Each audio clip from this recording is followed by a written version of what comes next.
ॐ श्रीगौर्या सकलार्थदं निजपदां भोजेन मुक्तिप्रदं प्रौढं विघ्नवनं हरन्तमनघं श्रीदुण्डितुण्डासिना वन्दे चर्मकपालिकोपकरणैर्वैराग्यसौख्यात् परम् नास्तीति प्रदिशन्तमन्तविधुरम् श्रीकाशिकेशं शिवम् शङ्करं शङ्कराचार्यं केशवं बादरायणम् सूत्रभाष्यकृतौ वन्दे भगवन्तौ पुनः पुनः ईश्वरो गुरुरात्मेति मूर्तिभेदविभागिने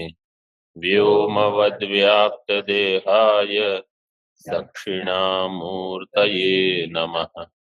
ओम शांति शांति शांति। पूर्व पक्ष ने कहा कि वेदांत जो है इनको कर्म के साथ कर्मशेष बनाकर कर्तृ देवता फल इत्यादि के प्रकाशन द्वारा उसका कार्य परत्व कर लेंगे। विविधिशादी वाक्य है ये फल के लिए, तत्वम पदार्थ वाक्य जो है वो कर्ता और देवता के स्थावक बन जाएंगे।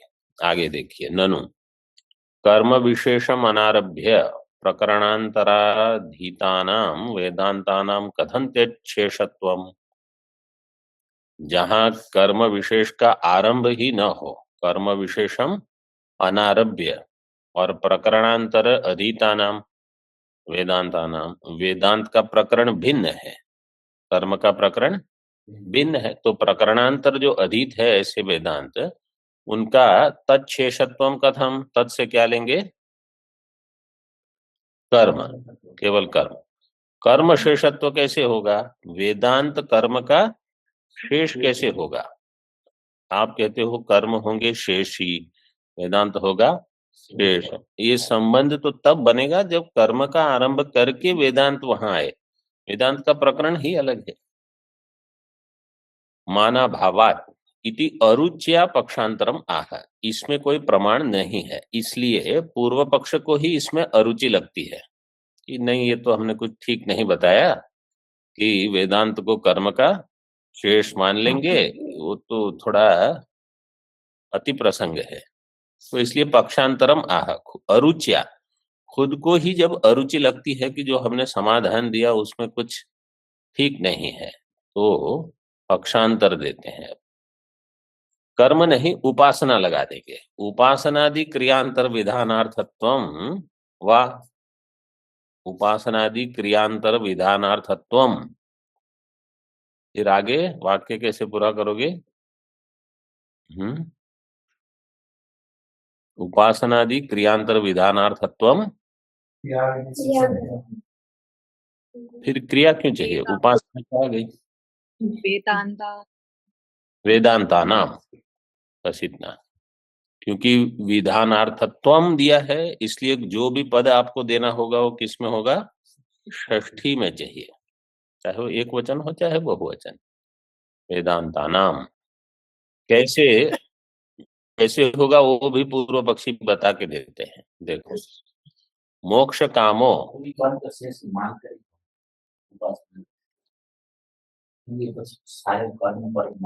कर्म केवल भी उपासना करते हैं, सारी उपासना केवल कर्म के साथ ही हो, ये आवश्यक नहीं। तो आएगा आगे, उसका खंडन करेंगे। उपासना हम मानस विधि, ज्ञान मानस विधि नहीं लेंगे, वो उपासना भले मानस विधि, उसका भेद बता देंगे। उपासना कर्म शेष नहीं, मतलब यहाँ प्रकरण क्या है, वेदांत को अन्य वेद के साथ कहाँ जोड़ा जाए? वेदांत को स्वतंत्र रूप से नहीं मानते मीमांसक। क्यों नहीं मानते? क्योंकि वो कहेंगे आमना ऐसे क्रियार्थत्व, कुछ क्रिया होनी चाहिए, या तो वो भौतिक क्रिया हो मतलब शारीरिक क्रिया हो अथवा मानस क्रिया हो, कहीं न कहीं क्रिया के साथ इसको जोड़ देंगे। तो अब कर्म के साथ जोड़ना है तो कहीं वो जुहुजात, अग्नि क्रिया, अग्नि कार्य ये सब हो।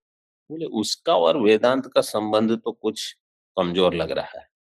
उपासना के साथ जोड़ सकते हैं। तो ये अहम ब्रह्मास्मि देखो अगली पंक्ति।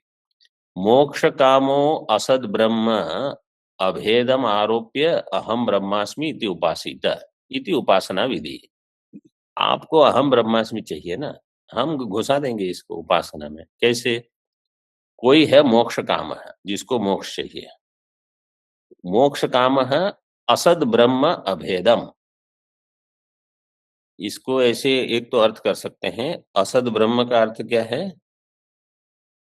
ब्रह्म जिसको भाट्ट नहीं मानते, वो कहेंगे ब्रह्म नाम की कोई चीज ही नहीं है, असद ब्रह्म मतलब न विद्यमानम, अविद्यमानम ब्रह्म ऐसे।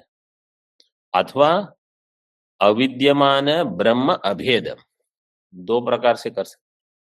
समझो कोई कहेगा हम ब्रह्म को मान लेते हैं, लेकिन ब्रह्म आत्मा है ये नहीं मानते, आत्मा ब्रह्म का अभेद अविद्यमान है। तो आप उपासना करो, फिर जैसे अन्य अन्य मत हैं, भर्तृ प्रपंच है, भट्ट भास्कर भास्कर भट्ट मत है, भेदा भेदवाद, ये सारे क्या कहते हैं? आपको उपासना से शरीर छोड़ने के पश्चात ब्रह्म भाव की प्राप्ति होगी, ब्रह्मलोक की प्राप्ति होगी, वहां आप मुक्त हो जाओगे। फिर यहाँ ज्ञान से मोक्ष नहीं मानेंगे। वो क्या कहते हैं? आपको ज्ञान चाहिए, लेकिन ज्ञान से मोक्ष नहीं होगा। ये इनके दो मत हैं। मंडन मिश्रा का भी मत मानते हैं। ये दोनों मत नैष्कर्म्य सिद्धि में प्रथम अध्याय में ही टीका में विस्तार से बताए हैं। 66 श्लोक के बाद शायद, या 66 या 67, दो में से एक श्लोक है, उसकी टीका में है। वो क्या कहते हैं, आया प्रसंग आया है तो बता देते हैं। वो कहते हैं, एक प्रथम मत क्या कहता है, एक मत क्या कहता है कि आप पहले वेदांत का अध्ययन कर लो, लेकिन आपको उससे ज्ञान नहीं हो, मतलब मोक्ष वाला ज्ञान नहीं होगा। फिर आपको क्या करना होगा? रोज-रोज अहम ब्रह्मास्मि उपासना करनी पड़ेगी। मैं ब्रह्म हूँ, मैं ब्रह्म हूँ, ऐसे आप चिंतन करते रहो। अहनि अहनि दीर्घ काल तक। फिर जैसे उपासना में जिस देवता का आप ध्यान करते हो, उस देवता रूप आप हो जाते हो। उपासना में ये नियम है, अग्नि का ध्यान करोगे तो आप अग्नि हो जाओ। ऐसे आप ब्रह्म का चिंतन करते-करते शरीर छोड़ के आप ब्रह्म भाव को प्राप्त करोगे। मतलब यहाँ आपको ज्ञान नहीं होगा। वो ब्रह्म भाव को प्राप्त करोगे मतलब ब्रह्मलोक जाओगे, फिर वहाँ से क्रमोमुक्ति हो जाएगी आपकी। ये एक मत है। दूसरा मत है, वो कहते हैं कि आपको यहाँ ज्ञान तो हो जाएगा, लेकिन वह ज्ञान अज्ञान की निवृत्ति में समर्थ नहीं है। इसलिए आपको अहम ब्रह्मास्मि उपासना करनी पड़ेगी। आप अहम ब्रह्मास्मि ज्ञान हो गया, लेकिन वो ज्ञान अज्ञान की निवृत्ति करने में समर्थ नहीं। ये आप साधारण किसी को कहोगे ना, वो कहेंगे मेरी यही परिस्थिति है। मुझे ज्ञान हुआ है और अज्ञान की निवृत्ति, बोले करो उपासना, देखो हम आपको कहते हैं। और उनको समझ में भी नहीं आएगा कि ये पूर्व पक्ष है कि सिद्धांत पक्ष है। वो कहेंगे हाँ यही सब है, ठीक है। क्यों? वो ठीक-ठीक वेदांत का श्रवण ही नहीं करते। इधर-उधर से कुछ-कुछ पढ़ सुन के बोले अहम ब्रह्मास्मि, बस हमने वेदांत पढ़ लिया, कुछ नहीं होता, अब हम उपासना करेंगे। ये सब पूर्व पक्ष हैं, सबका खंडन करते हैं शास्त्र में। इन्होंने ठीक से समझा ही नहीं क्या है वेदांत। तो ये उसी के समान दे दिया एक वाक्य। आप ब्रह्म हो नहीं, अहम ब्रह्मास्मि इति उपासित, उपासना करो आप। ये उपासना विधि, उपासना के मतलब कहीं न कहीं ज्ञान के साथ उपासना जोड़ देना, यही ये पूर्व पक्ष का मुख्य प्रयोजन है। उपदेश साहस्री अष्टादश अध्याय तो आपने पढ़ा। अष्टादश अध्याय में सबसे प्रबल पूर्व पक्ष जो है वो यही है। वो वो क्या, उनका नाम है प्रसंख्यानवाद। प्रसंख्यानवाद सुना? प्रसंख्यानवाद जो है वो यही कहते हैं कि आप ज्ञान प्राप्त कर लो और अब अहम ब्रह्मास्मि, अहम ब्रह्मास्मि, अहम ब्रह्मास्मि, अहम ब्रह्मास्मि। अब इस ये पूर्व पक्ष क्यों माना जाता है? अगर आपको समझ नहीं हुई कि मैं ब्रह्म हूं, तो केवल रटन करके कुछ नहीं होता। चिंतन से आपको समझ बनानी है। ज्ञान का अर्थ क्या है? एक समझ हो आपकी, ऐसी समझ जिसमें संशय न हो, जिसमें विपर्य न हो, किसी प्रमाण से आप कोई काट न सके, ऐसी समझ हो, इसको कहते हैं ज्ञान। अगर आपको समझ में नहीं आया और आप केवल उसकी आवृत्ति कर रहे हो, वो ज्ञान नहीं, वो उपासना हो गई। वेदांत क्या कहता है? जब आवृत्ति असकृत उपदेशाद सूत्र आएगा, वेदांत ये नहीं कहता कि आप महावाक्य की आवृत्ति करो, आप पूरे श्रवण की आवृत्ति करो, मनन की आवृत्ति करो, समझने का प्रयास करो। बिना समझे कुछ आवृत्ति करने से ज्ञान नहीं होगा, वो उपासना हो जाएगी। तो ये जो भेद है ज्ञान और उपासना का, उनको उसको अलग रखो। दोनों अलग अलग हैं, एक में दूसरा मिलाने की कोई जरूरत नहीं। तो इसीलिए तो आचार्य लोग इतना लिखते हैं कि कहीं बुद्धि में ये ना हो जाए कि ये भी तो एक उपासना है, तो यही तो करना है, यही निधि ध्यासन है। निधि ध्यासन ये नहीं है। आप पहले समझ लो। जब तक ठीक समझ नहीं बनती, आपको यही पता नहीं लगेगा कि आप साधना क्या कर रहे हो। तो ऐसे फिर चलते रहता है सब कुछ कुछ साधन तो सभी लोग करते हैं, लेकिन बारीकियां बहुत है इसमें। तो ये जैसे भर्तृ प्रपंच मत हो या मंडन मिश्रा मत है, ये भास्कराचार्य जी का मत है भेद अभेद, और ये प्रसंख्यानवाद, ये सब थोड़े थोड़े मिलते जुलते हैं, ये सब ऐसे ही हैं। वो ज्ञान में उपासना मिला लेंगे।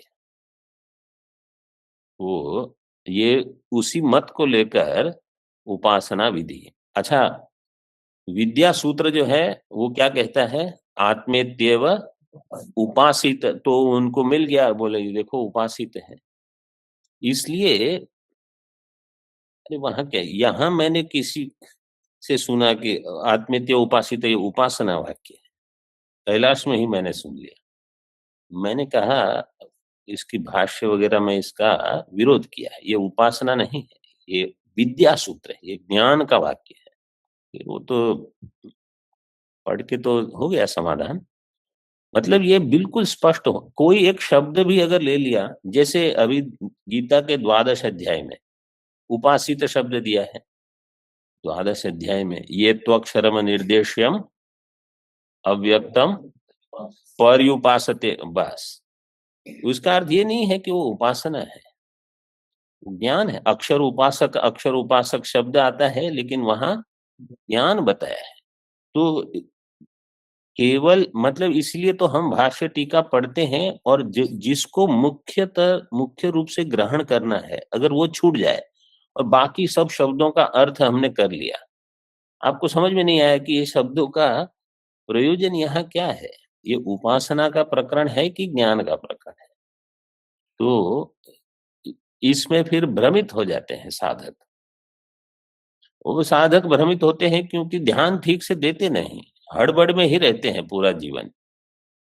और नहीं तो ईश्वर की भी कृपा हो ना, तो जहां ध्यान देना है वही पहले ध्यान जाएगा आपका, और वही बुद्धि में आप पकड़ के रखोगे।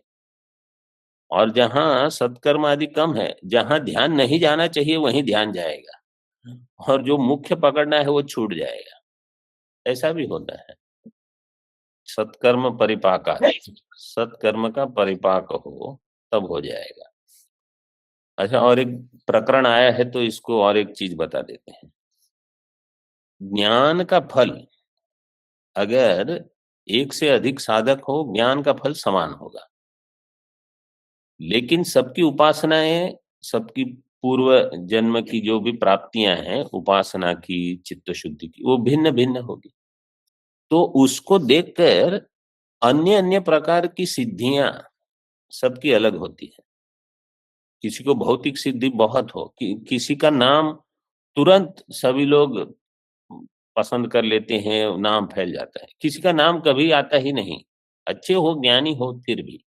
अच्छा, किसी के लिए वो यानैर्वा स्त्रीभिर्वा गच्छति, ऐसे छांदोग्य में दिया है, और किसी के लिए ये नहीं होता।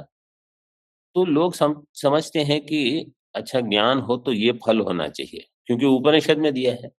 और अगर फल नहीं है, इसका अर्थ है ज्ञान नहीं हुआ। ऐसा नहीं, वो सब उपासना के फल हैं।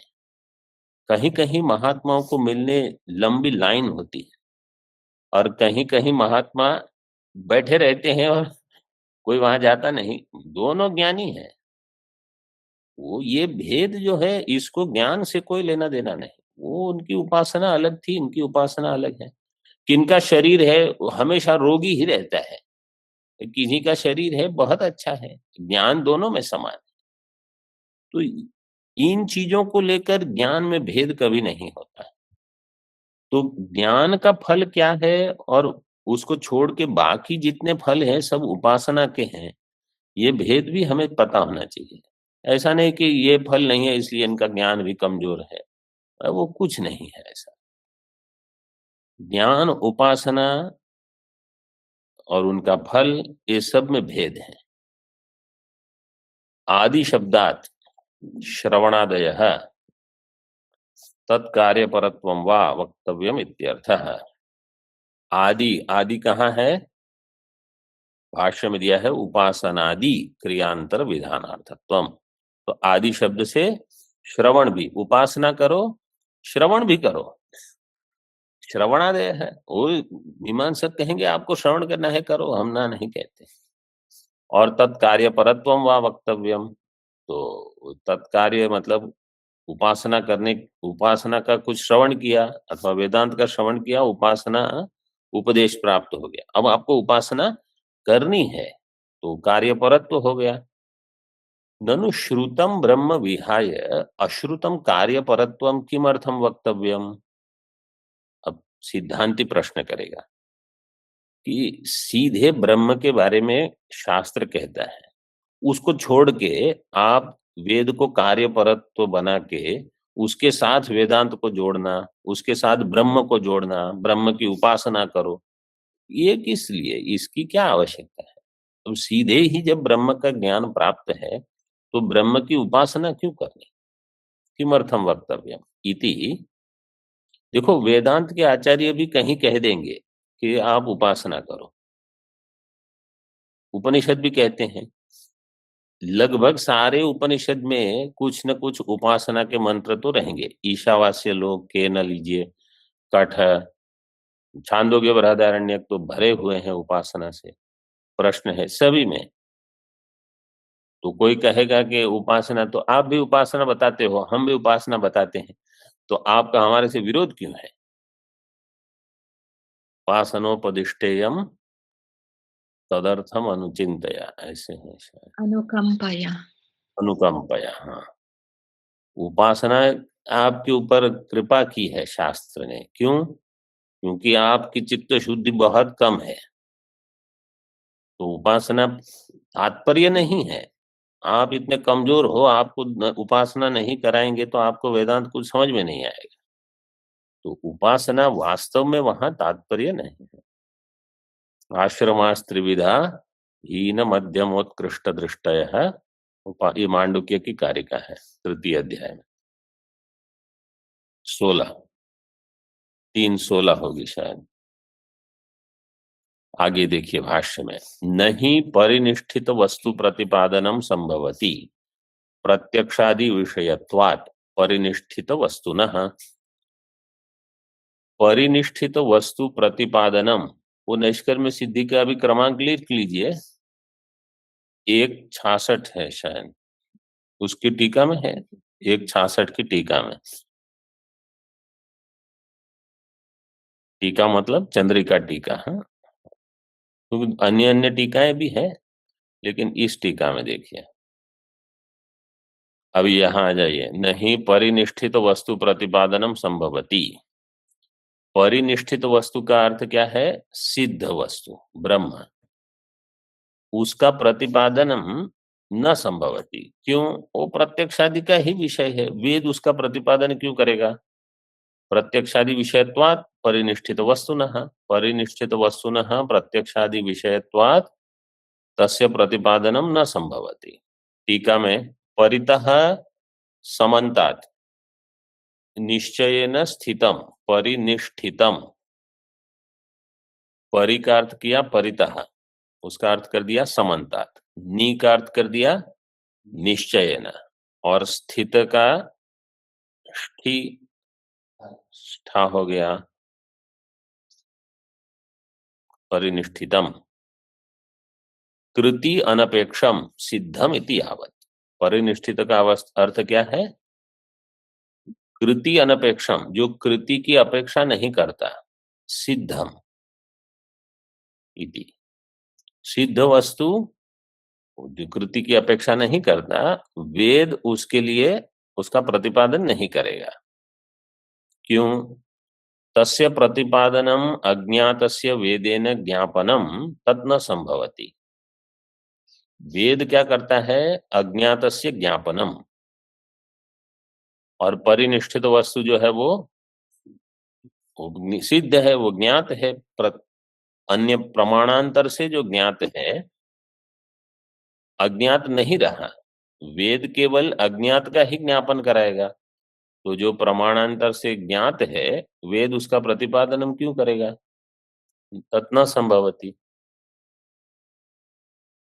मानांतर योग्य अर्थे, वो आगे पहले इसका अन्वय कैसे करोगे? तस्य प्रतिपादनम अज्ञातस्य वेदेन ज्ञापनम तत् न संभवती।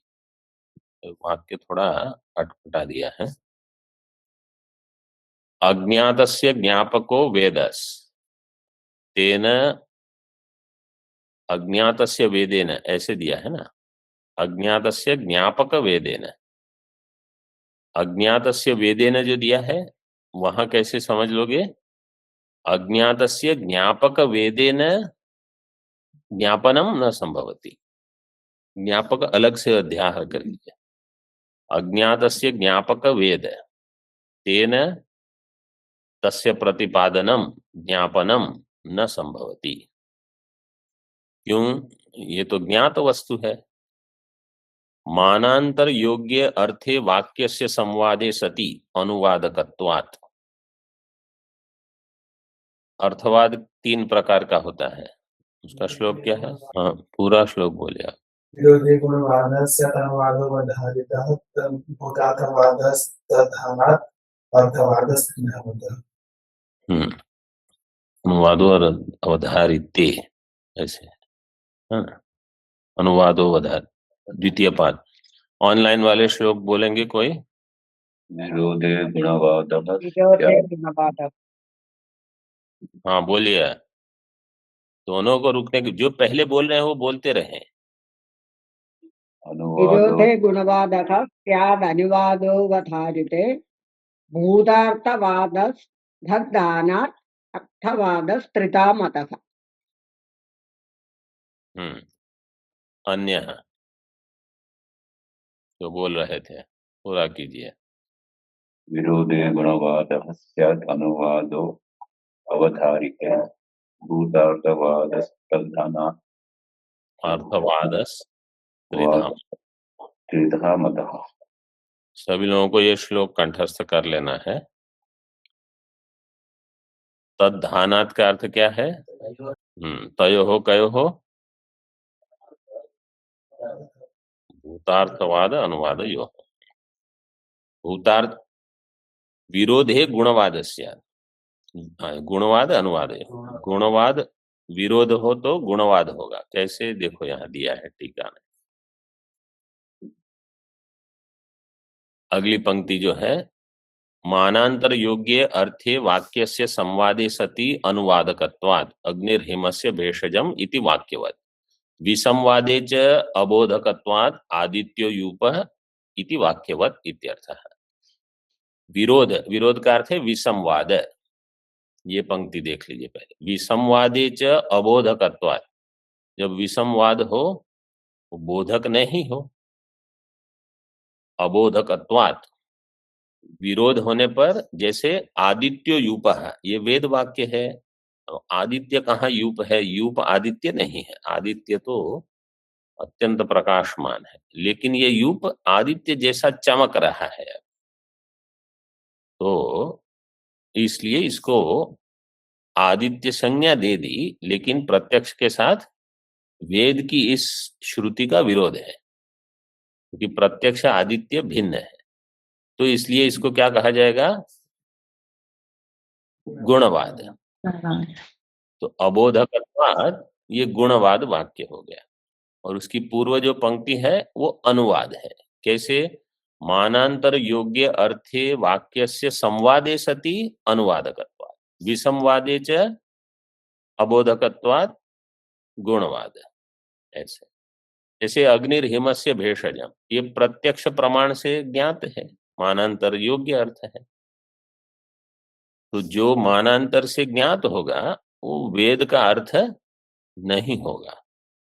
और तीसरा जो है, भूतार्थवाद वादो वादस्तद्धानात्, भूतार्थवाद का दृष्टांत क्या होगा? वज्रहस्त पुरंदर है। वज्रहस्त पुरंदर प्रमाणांतर से ज्ञात क्यों नहीं है? क्योंकि पुरंदर का अर्थ है इंद्र। इंद्र के हाथ में वज्र है, तो ना हम उसको देख सकते हैं, तो प्रमाणांतर से ज्ञात नहीं है, इसलिए न उसका कोई विरोध होगा न उसका अनुवाद होगा। इसलिए दोनों नहीं होने से इसको भूतार्थवाद कहा जाएगा। अनुमान देते हैं आगे। सिद्धो न वेदार्थः मानांतर योग्यत्वात् घटवत्, इसमें साध्य क्या है? साध्य है वेदार्थत्व अभाव। वेदार्थत्व अभाव, न वेदार्थ है दिया है ना, ऐसे, इसलिए वेदार्थत्व का अभाव। किसमें? सिद्ध वस्तु में।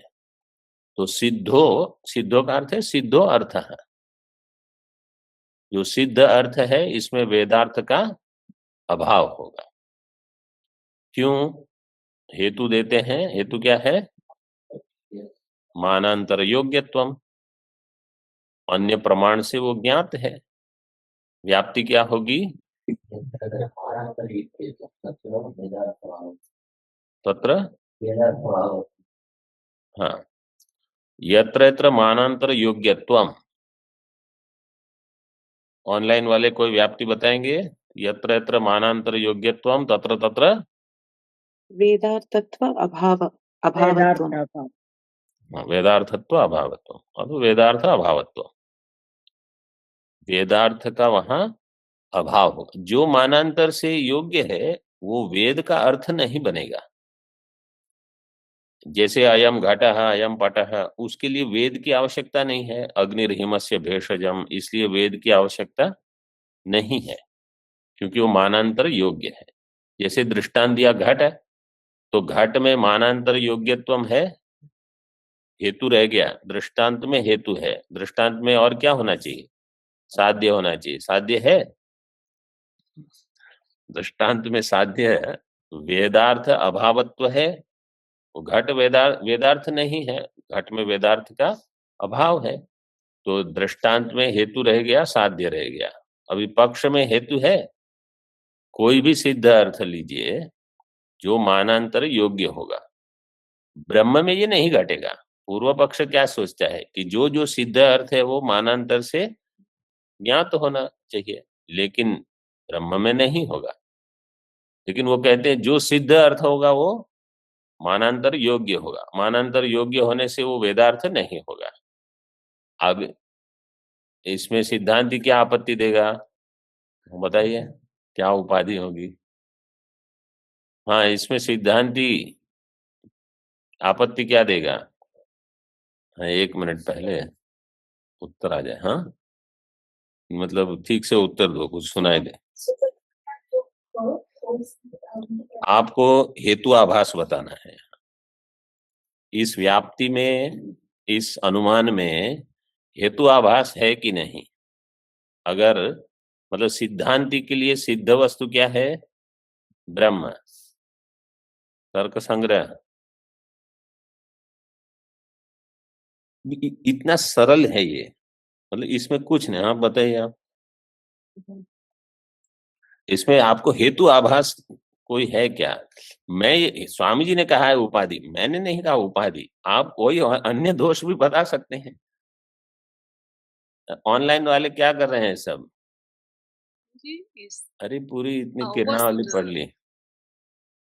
स्वामी जी, वस्तु पक्ष इन दिस अनुमान पक्ष सिद्ध, सिद्ध इस अनुमान में पक्ष है सिद्ध, केवल Means सिद्ध, ब्रह्म। मतलब कोई भी सिद्धार्थ है। सिद्धांत के लिए अद्वैती क्या कहेगा कि उनका पक्ष क्या होगा, ब्रह्म। वो पूर्व पक्ष क्या कहेगा ब्रह्म न वेदार्थ मानांतर योग्यत्वात्। सिद्धांति कहेगा ब्रह्म में मानांतर योग्यत्व नहीं है, वो पक्ष में हेतु नहीं है। पक्ष हेतु अभाव है, स्वरूपा सिद्धि। तो इसलिए स्वरूपा सिद्धि होने से आपका जो साध्य है न वेदार्थत्वम, वो नहीं होगा। पक्ष में हेतु नहीं रहा, इसलिए पक्ष में साध्य भी नहीं रहेगा। इतना उपाधि तक तो जाएंगे तो बहुत सरलता से ही काम हो जाता है। एक सब लोग ऑनलाइन वाले, मतलब तर्क संग्रह अगर आपकी ठीक से नहीं हुई है तो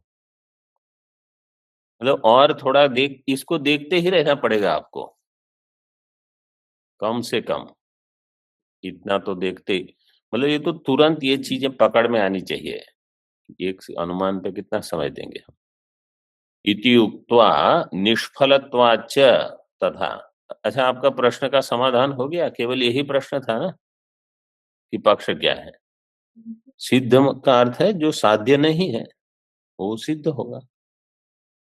कोई भी वस्तु, जैसे घट सिद्ध है, स्वर्ग कहाँ सिद्ध है। स्वर्ग कर्म साध्य है, ब्रह्मलोक उपासना साध्य है। अभी आपको प्राप्त, स्वर्ग का निर्माण हो चुका है, लेकिन आपकी स्वर्ग में उपस्थिति अभी सिद्ध नहीं है, वो बनानी पड़ेगी आपको। उसको कहा जाएगा कर्म। जितनी चीजें हैं, समझो कोई साधारण व्यक्ति है और मुख्यमंत्री अभी नहीं बना, तो मुख्यमंत्री पद है लेकिन उनके लिए अभी वो असिद्ध है। अब उनको तो प्रयास करना पड़ेगा, कर्म करना पड़ेगा, उपासना करनी पड़ेगी, कुछ मंदिरों में जाएंगे वो। निष्फलत्वाच्च, निष्फल क्या होगा, ये जो सिद्ध अर्थ है वो निष्फल है, क्योंकि वो तो सिद्ध है, उसका क्या फल होगा। तथा इत्याह तत्प्रतिपादने च हेयोपादेय रहिते पुरुषार्था भावात्। तत्प्रतिपादने च हेयोपादेय रहिते, उसके प्रतिपादन में जो हेय उपादेय रहित है, पुरुषार्थ का अभाव है। सिद्ध वस्तु जो परिनिष्ठित है, ये शब्द याद रखिए। ब्रह्म के लिए भगवान भाष्यकार ने सुंदर शब्द बनाया, परिनिष्ठित वस्तु। तो उसके प्रतिपादन में जहां हेय उपादेय न हो, तो पूर्व पक्ष कहता है उसमें कोई पुरुषार्थ नहीं है, क्योंकि उसको आप पकड़ नहीं सकते, उसको आप छोड़ नहीं सकते, वो हमेशा आपके साथ बना रहा, क्या उसका लाभ है। ठीक है, सिद्ध ज्ञापने हेयोपादेया गोचरे फलाभावात् च तत्न संभवति इत्यर्थ है। सिद्ध के ज्ञापन में हेय उपादेय अगोचरे, सिद्ध वस्तु का जो ज्ञापन होगा हेय उपादेय का अगोचर वस्तु, उसमें कोई फल नहीं है। तस्य फल अभावात् न तत्संभवति, न तत्संभवति वेदार्थत्वम। पूर्व पक्ष कहेगा ऐसी चीज वेद क्यों बताएगा जिसको आप न ग्रहण कर सकते हो, न छोड़ सकते हो, न वहां कुछ साधना करनी है। वो तो सिद्ध वस्तु है, वो निष्फल है। फलम किम, फलम ही सुखावाप्ति ही दुख हानिश्च। फल दो प्रकार के होते हैं, सुखावाप्ति ही दुख हानिश्च। तच्च प्रवृत्ति निवृत्तिभ्याम साध्यम। तत्पद से क्या लोगे? सुख की अवाप्ति और दुख की हानि। सरल उत्तर है फलम। तत् का अर्थ क्या करोगे? फलम, सीधी एक ही पद में हो जाएगा। और नहीं तो फिर आपको सुखावाप्ति दुख हानि इसका समास करके उसको एक वचन में लेना पड़ेगा, अथवा द्विवचन में भी ठीक है। सुखावाप्ति दुखाहानि च प्रवृत्ति निवृत्तिभ्याम साध्यम। ये जो फल है, सुख की प्राप्ति और दुख की निवृत्ति, ये प्रवृत्ति निवृत्ति के द्वारा साध्य है। देखो पूर्व पक्षी क्या, एक तो देखो एक एक पंक्ति समझनी पड़ेगी। दूसरे एक विचारधारा चलती है, वो विचारधारा में कहां से अब कहां जा रहे हैं। पूर्व पक्षी यहाँ क्या कह रहा है? पहले क्या कहा?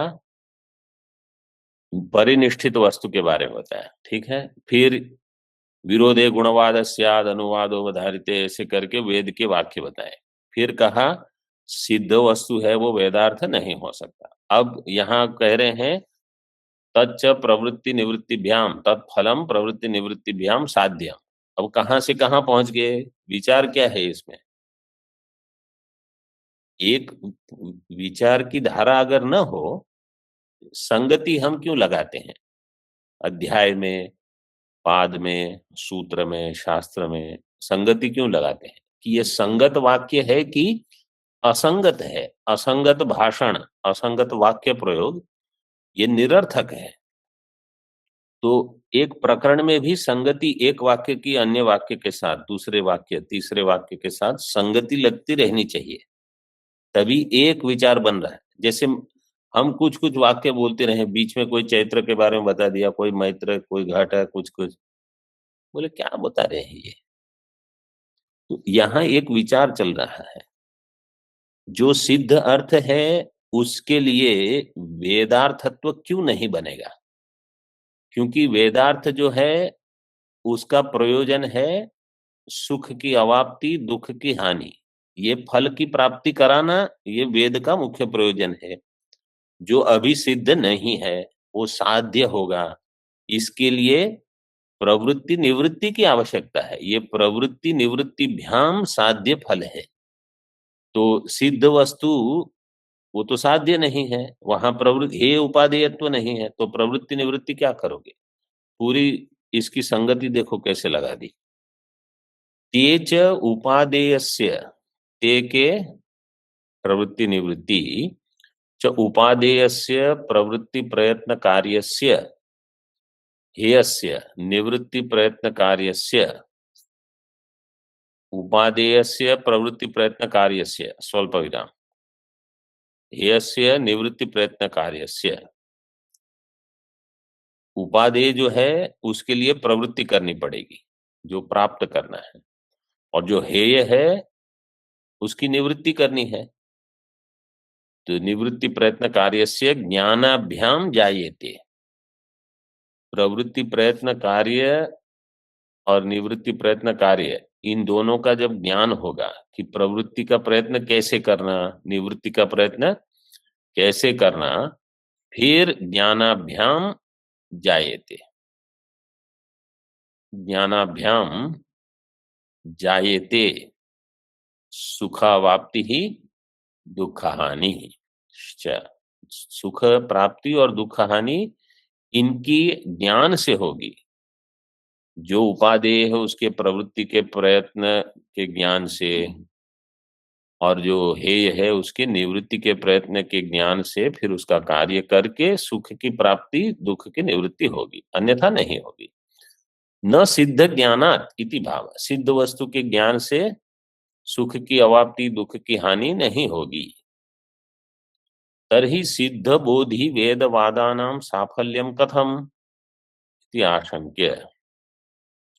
तो सिद्ध बोधि, बोधि शब्द उणादि सूत्र है, सर्वधातुभ्य इन 4:117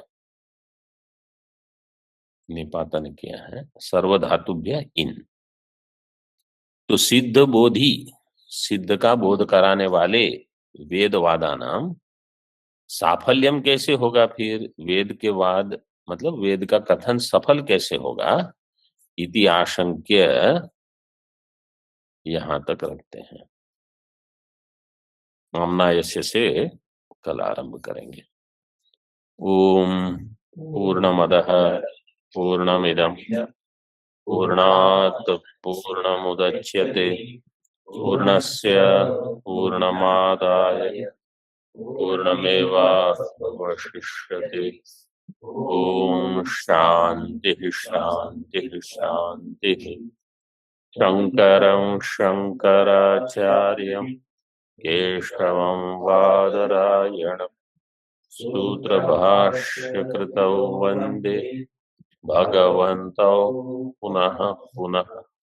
ईश्वरो गुरुरात्मेति मूर्तिभेदविभागिने व्योमवद्व्याप्तदेहाय दक्षिणामूर्तये नमः।